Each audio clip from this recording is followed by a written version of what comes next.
अस्सलाम वालेकुम दोस्तों, शागिर्दो असांजे यूट्यूब चैनल ते तव्हांखे भली कार।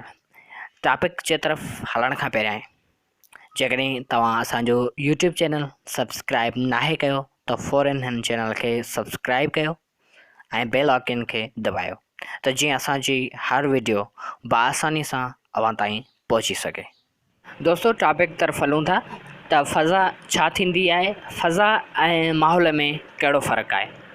दरअसल फ़िज़ा ऐं माहौल खे आम तौरु हिक ई माना में इस्तेमालु कयो वञे थो।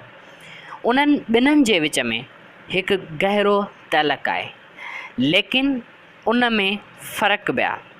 सादनि लफ़्ज़नि में हीअं सम्झो वञे त माहौल हिकु वॾी शइ आहे जंहिं में घणा ई अनासिर मौजूदु आहिनि, जॾहिं त फ़ज़ा उन माहौल जो हिकु हिसो आहे।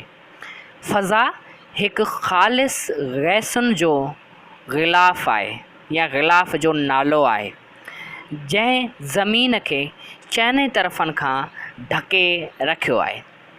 हिन फ़ज़ा में 78% नाइट्रोजन, 20.90% ऑक्सीजन, 0.03% कार्बन डाइऑक्साइड शामिल आहे। इन में हवा जा ज़रात खां अलावा ॿिया केतिरियूं ई गैसूं निस्बतन कम मिक़दार में या घटि मिक़दार में मौजूदु आहिनि। ज़मीन जी फ़ज़ा क़ुवत सकल जे वजह सां ज़मीन जे चौधारी लपटियल रहंदी आहे। चंड ते कंहिं बि क़िस्म जी फ़ज़ा नाहे, छाकाणि त चंड ते क़ुवत सकल न हुअण जे बराबरि आहे। ज़मीन जी फ़ज़ा सतह ज़मीन खां शुरू थिए थी ऐं तक़रीबन 50 किलोमीटर ताईं मौजूदु आहे।